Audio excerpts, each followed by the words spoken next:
Assalamualaikum warahmatullahi wabarakatuh.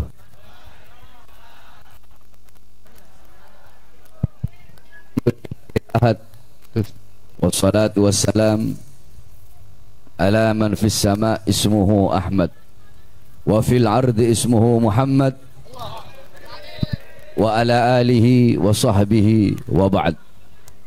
Yang saya cintai, yang saya muliakan, para alim ulama, para habaib, para kiai, para asatid, para tokoh masyarakat, para aparat pemerintah, wabil khusus guru kita Kiai Haji Mastura. Yang saya cintai, yang saya muliakan, segenap panitia peringatan Maulid Nabi besar Muhammad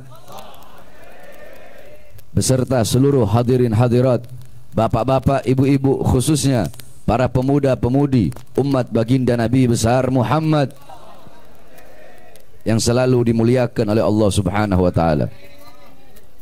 Saudara-saudara sekalian yang dimuliakan oleh Allah, sebelumnya saya mohon maaf karena terlambat. Saya baru sampai tadi malam. Saya dari Manado, baru sampai tadi malam jam 8 nyampe bandara. Ketika sampai di bandara semalam saya langsung ceramah, ada 4 tempat. Saya istirahat, baru bangun tadi jam 10 pagi, makanya kesini kesiangan sampai sini jam 1. Dan saya tidak akan bisa lama karena dari sini saya ada acara di Purwakarta, Karawang, Cikarang. Walaupun sedikit, insya Allah bermanfaat. Hadirin sekalian yang dimuliakan oleh Allah Subhanahu wa taala. Qala Rasulullah sallallahu alaihi wasallam, "Mathalul mu'min mathalul jasad.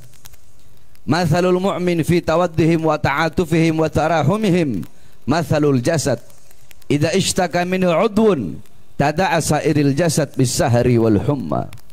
Rasulullah sallallahu alaihi wasallam beliau bersabda, perumpamaan seorang mukmin, perumpamaan seorang mukmin di dalam saling menyayangi, di dalam saling tolong menolong, di dalam saling membantu, di dalam saling mengasihi, di dalam saling mencintai. Perumpamaan seorang mukmin itu bagaikan satu tubuh, bagaikan satu badan, bagaikan satu jasad. Apabila ada sebagian anggota tubuh, apabila ada sebagian anggota badan, apabila ada sebagian anggota jasad yang merasakan sakit, maka seluruh anggota tubuhnya, seluruh anggota badannya akan merasakan sakit, demam dan panas. Kita apabila kelingking kita sakit, yang sakit bukan hanya kelingking, seluruh anggota tubuh akan merasakan sakit. Dari yang kelingking rasakan sakit. Apabila gigi kita sakit, yang sakit bukan hanya gigi, saudara-saudara. Kalau gigi kita sakit, dari ujung kepala sampai ujung kaki, semua anggota tubuh merasakan sakit. Seperti itulah perumpamaan seorang mukmin di dalam saling tolong menolong, saling membantu, saling mencintai, saling mengasihi dan saling menyayangi. Bagaikan satu badan. Apabila sebagian anggota badan ada yang merasakan sakit, maka seluruh anggota tubuhnya pun ikut merasakan sakit yang dialami oleh sebagian anggota badan tersebut. Nah, saudara-saudara sekalian yang dimuliakan oleh Allah, sebagaimana kita ketahui bahwasanya saudara-saudara kita yang berada di Cianjur, masyarakat Cianjur sedang ditimpa bencana, sedang ditimpa musibah, yaitu gempa bumi, yakni penderitaan yang mereka alami itu pun adalah penderitaan kita sebagaimana anggota tubuh tadi. Apabila sebagian yang merasakan sakit, maka seluruh anggota tubuh akan merasakan sakit. Yakni apabila ada sebagian daripada orang yang beriman, ada sebagian daripada orang muslim yang terkena bencana, mereka merasakan sakit, mereka merasakan penderitaan, mereka terluka, maka penderitaan yang mereka alami itu pun adalah penderitaan kita, saudara-saudara. Yakni rasa sakit yang dialami masyarakat Cianjur yang terkena bencana dan musibah, itu pun adalah rasa sakit kita. Luka mereka itu pun luka kita. Air mata mereka itu pun air mata kita. Darah mereka yang tumpah itu pun seperti darah kita yang tumpah. Mereka yang kehilangan harta bendanya sama seperti kita kehilangan harta benda kita. Mereka yang kehilangan rumah sama seperti kita kehilangan rumah kita. Mereka orang tua yang kehilangan anaknya, anak-anak yang kehilangan orang tuanya sama seperti kita orang tua kehilangan anak kita, dan kita sebagai anak kehilangan orang tua kita. Mereka istri-istri yang menjadi janda yang kehilangan suaminya, dan suami-suami yang kehilangan istrinya sama seperti kita, istri-istri yang kehilangan suami, dan suami-suami kita kehilangan kita. Nah, saudara-saudara sekalian yang dimuliakan oleh Allah, inilah ukhuwah seorang mukmin, inilah ukhuwah seorang muslim. Apabila kita sebagai mukmin tidak merasakan rasa sakit mereka, tidak merasakan penderitaan mereka, saudara-saudara kita yang sedang dialami musibah dan bencana, maka kita tidak pantas disebut seorang mukmin, saudara-saudara. Oleh karenanya, hadirin sekalian yang dimuliakan oleh Allah Subhanahu wa taala, Allah Subhanahu wa taala berikan bencana, Allah berikan musibah bukan tanpa sebab, saudara-saudara. Jangankan masyarakat Cianjur, jangankan Cianjur atau daerah-daerah yang terkena musibah dan bencana, kota yang paling mulia yaitu Makkah, kota lahirnya Nabi Muhammad SAW. Kota Makkah pun pernah ditimpa oleh gempa bumi di zaman Rasulullah SAW. Sebagaimana dijelaskan dalam hadis Al-Imam Ad-Darul Qutni. Al-Imam Ad-Darul Qutni beliau menjelaskan sebuah hadis bahwasanya suatu saat Rasulullah SAW ketika beliau sedang berada di atas gunung ditemani oleh Sayyidina Umar bin Khattab, kemudian Sayyidina Abu Bakar As-Siddiq dan Sayyidina Utsman ibn Affan radhiyallahu anhum. Ketika itu saudara-saudara sekalian yang dimuliakan oleh Allah Subhanahu wa taala, gunung tersebut dilanda gempa bumi, saudara-saudara. Ketika gunung tersebut dilanda gempa bumi, gunung tersebut mau hancur, mau longsor, tiba-tiba Rasulullah meletakkan tangan sucinya di atas gunung tersebut. Kemudian Rasulullah SAW berkata kepada gunung tersebut, wahai gunung, belum saatnya bagimu. Wahai gunung, ketahuilah di atas engkau ada seorang nabi, ada seorang siddiq, dan ada 2 orang syahid. Maksudnya di atas gunung tersebut ada Rasulullah, kemudian ada seorang siddiq, itu Sayyidina Abu Bakar As-Siddiq, dan ada 2 orang syahid, yaitu Sayyidina Umar bin Khattab dan Sayyidina Utsman bin Affan. Kemudian setelah itu Rasulullah pun berkata kepada para sahabat, kepada para orang-orang yang tinggal di Mekah, dosa apa yang telah kalian lakukan, maksiat apa yang telah kalian lakukan, sehingga Allah Subhanahu wa taala hampir saja memerintahkan gunung ini untuk mengguncang kalian semua. Nah, bukan hanya di zaman Rasulullah, di zaman Sayyidina Umar bin Khattab radhiyallahu an, yakni idza zulzilatil Madinah, ketika Madinah dilanda gempa bumi, ketika itu khatab Umar bin Khattab amaman nas. Sayyidina Umar bin Khattab berkhutbah di hadapan manusia, ma asra'tum wa ma ahdastum, wahai penduduk Madinah, begitu cepat kalian melakukan dosa. Perbuatan apa yang kalian lakukan? Perlakuan apa yang kalian lakukan? Perbuatan apa yang kalian lakukan sehingga begitu cepat Allah Subhanahu wa taala berikan kepada kita bencana dan musibah, yaitu gempa bumi. Demi Allah, kata Sayyidina Umar, jikalau besok ada gempa susulan, aku tidak akan tinggal bersama kalian. Sayyidina Ka'ab ibn Ashraf, Sayyidina Ka'ab ibn Malik radhiyallahu an, beliau menjelaskan penyebab daripada gempa bumi. Beliau berkata, apabila banyak manusia melakukan dosa, apabila banyak manusia melakukan maksiat, maka Allah Subhanahu wa taala memerintahkan kepada bumi tersebut untuk berguncang, yakni bumi tersebut berguncang, bumi tersebut gemetar karena merasa takut dan malu kepada Allah. Terlalu banyak hamba-hamba di atasnya berbuat dosa dan berbuat maksiat, saudara-saudara. Al-Imam Anas ibn Malik radhiyallahu an, Al-Imam Anas ibn Malik pernah bertanya, meminta pendapat kepada Sayyidatuna Aisyah radhiyallahu anha, pendapat beliau akan gempa bumi. Apa jawab Sayyidatuna Aisyah radhiyallahu anha? Apabila 3 perkara telah merajalela. Apa 3 perkara tersebut? Idza istahalla zina. Yang pertama, apabila zina, apabila perzinahan itu sudah menjadi sesuatu yang halal. Orang berzinah di mana-mana, orang melacur di mana-mana. Yang tua berzina, yang muda berzina, yang kaya berzina, yang miskin berzina. Berzina di depan umum. Lihat orang-orang zaman sekarang, para pemuda-pemudi, orang berzina tidak lagi memiliki rasa malu. Pemuda-pemudinya ciuman di tempat umum, pemuda-pemudinya bergandengan tangan di tempat umum, bahkan mereka berzina, mereka melacur di tempat umum. Saudara-saudara, orang-orang yang berzina secara sembunyi-sembunyi dan orang-orang yang berzina secara terang-terangan, dua-duanya dosa besar. Akan tetapi lebih besar, lebih berat orang-orang yang berdosa secara terang-terangan, karena mereka sama sekali tidak punya rasa malu kepada Allah dan tidak punya rasa malu kepada sesama manusia. Nah, perzinahan sudah lagi dianggap perkara yang halal, dianggap perkara yang halal, bukan lagi dianggap perkara yang haram. Ini yang pertama. Wa istibahal khumur, kemudian minuman keras, orang mabok-mabokan, minuman keras sudah dianggap hal yang biasa. Minuman keras bukan lagi dianggap minuman yang haram, tetapi dianggap seperti minuman yang biasa. Minuman keras sudah dianggap seperti air putih. Orang mabuk di pinggir jalan tidak lagi punya rasa malu kepada Allah. Pagi mabuk, siang mabuk, sore mabuk, malam mabuk, yang tua mabuk, yang muda mabuk. Mereka mabuk-mabukan pagi, siang, sore, malam. Orang yang mabuk secara sembunyi-sembunyi dan orang yang mabuk secara terang-terangan dosanya lebih besar dan lebih berat. Orang yang mabuk secara terang-terangan karena tidak memiliki rasa malu kepada Allah dan tidak memiliki rasa malu kepada sesama manusia. Saudara-saudara, mabuk dianggap perkara yang boleh, zina dianggap perkara yang halal, perzinahan di mana-mana, pelacuran di mana-mana, mabuk di mana-mana, minuman keras di mana-mana, dan wadarabu bil ma'azif.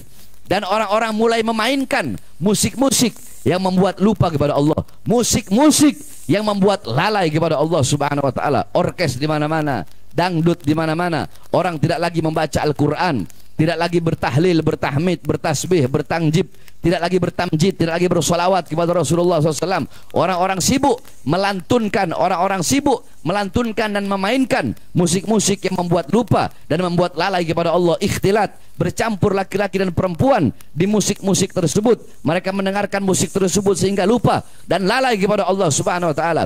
Apabila tiga perkara ini telah merajalela, maka Allah berkata kepada bumi, wahai bumi, goncang mereka. Wahai bumi, goncang mereka. Makanya gempa bumi, saudara-saudara. Wahai bumi, guncang mereka. Apabila mereka bertobat, berhentilah engkau berguncang. Akan tetapi apabila mereka tidak bertobat, apabila mereka tetap dengan perbuatan dosa mereka, apabila mereka tetap dengan perzinahan mereka, dengan mabuknya mereka, apabila mereka tetap berbuat dosa, tetap berbuat maksiat, maka goncanglah mereka, binasakanlah mereka, telanlah mereka, wahai bumi, sampai mereka hancur binasa. Oleh karenanya saudara-saudara sekalian yang dimuliakan oleh Allah, apabila banyak bencana, banyak musibah, gempa bumi di mana-mana, tanah longsor, banjir, kebakaran, tsunami, jangan engkau bertanya kepada Allah, ya Allah, kenapa kau berikan bala? Ya Allah, kenapa kau berikan musibah? Ya Allah, kenapa kau berikan bencana? Ya Allah, kenapa ada gempa bumi? Kenapa ada tanah longsor? Kenapa ada banjir? Ya Allah, kenapa laut engkau tumpahkan di muka bumi? Ya Allah, kenapa gunung-gunung engkau hancurkan?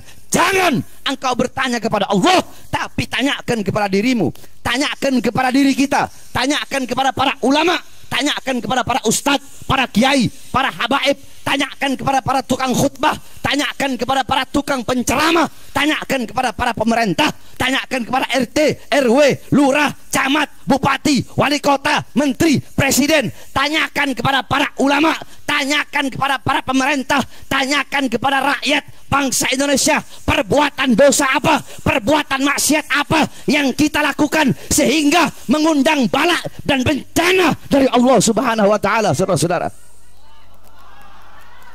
jangan bertanya kepada Allah, ya Allah, kenapa kau berikan bala, kenapa kau berikan bencana, tapi tanyakan kepada diri kita, maksiat dan dosa apa yang kita lakukan sehingga bertubi-tubi bala dan bencana Allah berikan kepada kita. Saudara-saudara, bukankah dalam Al-Quran Allah Subhanahu wa taala berkata, yakni ma asabaka min hasanatin famin Allah wa ma asabaka min sayyi'atin famin nafsika, apa-apa yang menimpamu daripada kebaikan itu datangi dari Allah, dan apa-apa yang menimpamu daripada keburukan, daripada musibah, daripada bala, daripada bencana, itu akibat perbuatan tanganmu sendiri. Oleh karenanya saudara-saudara, kembalilah kepada Allah Subhanahu wa taala, bertobatlah kita kepada Allah dari segala macam dosa, perbuatan maksiat yang kita lakukan. Ini bumi sudah enek sama orang-orang seperti kita, saudara-saudara. Bumi udah muak diinjak oleh orang-orang seperti kita yang tidak punya rasa malu kepada Allah, berbuat dosa sesuka hati kita, berbuat maksiat sesuka hati kita, meninggalkan taat dan kewajiban sesuka hati kita. Saudara-saudara, jangankan kita, Nabi Allah Adam alaihissalam,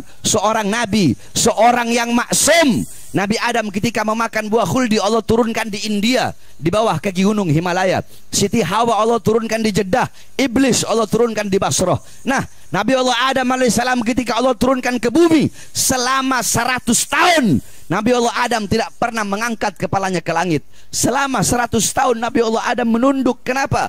menundukkan kepala. 100 tahun nggak pernah angkat kepala. Selama 100 tahun Nabi Allah Adam nunduk begini. Kenapa? Malu kepada Allah hanya gara-gara berbuat satu kesalahan. Saudara-saudara, berbuat satu kesalahan, Nabi Adam menundukkan kepala selama 100 tahun. Kita pagi, siang, sore, malam berbuat dosa, tapi berjalan di muka buminya Allah petentang-petenteng kayak jagoan, tidak punya rasa malu kepada Allah Subhanahu wa taala.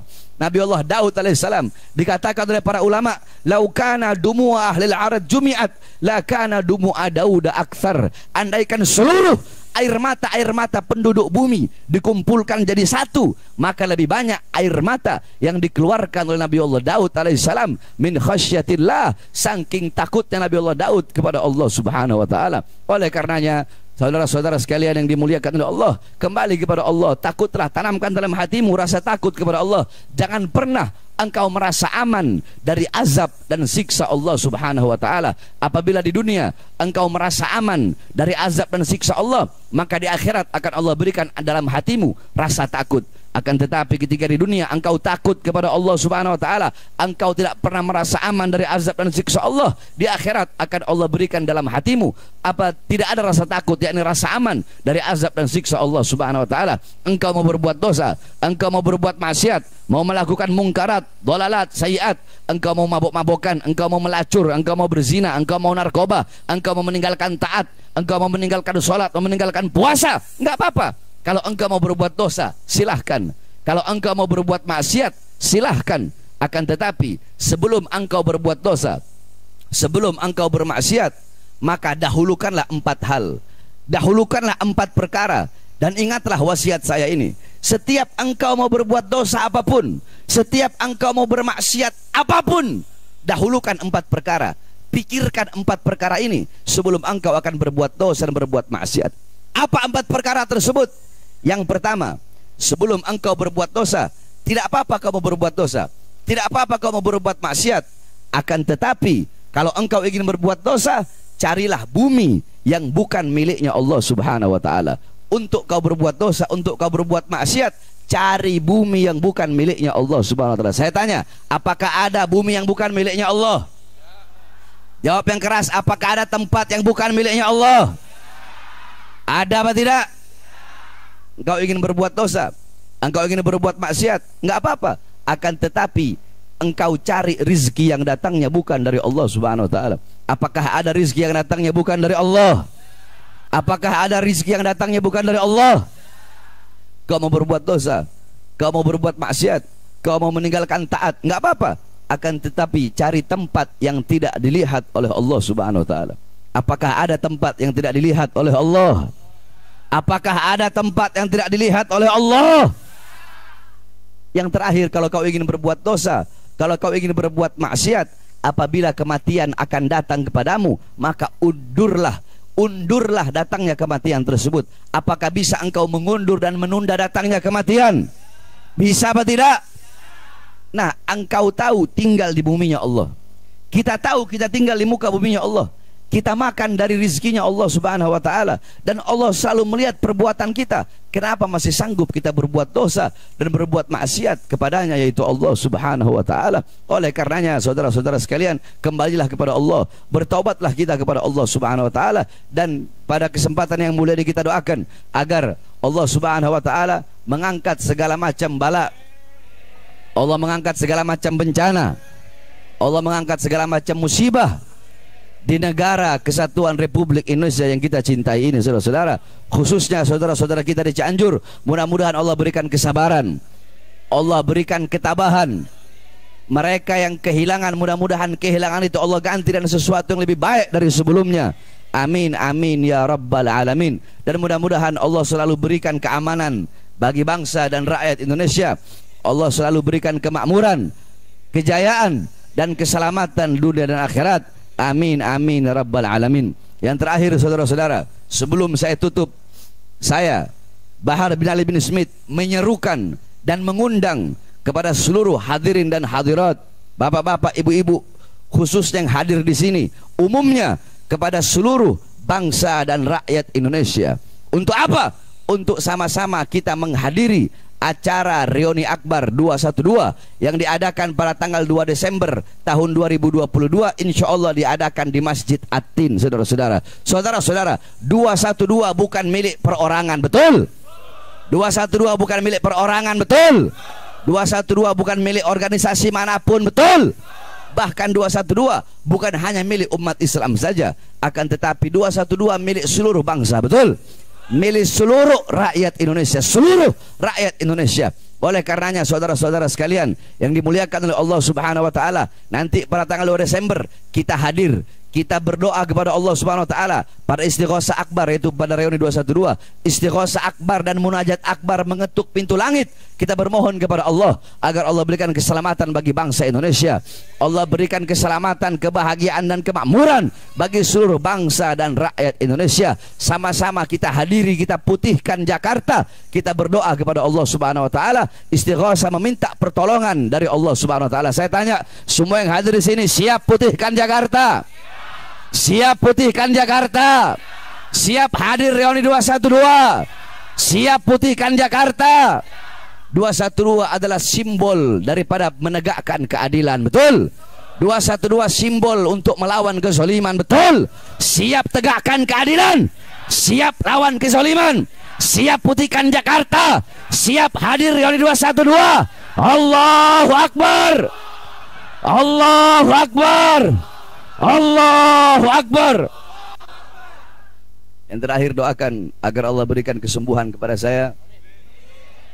Sudah 1 bulan saya sakit, saudara-saudara. Sampai sekarang doakan agar Allah berikan kesembuhan dan agar saya bisa seperti awal kembali berdakwah dan kembali kita sama-sama berjuang di jalan Allah Subhanahu wa taala.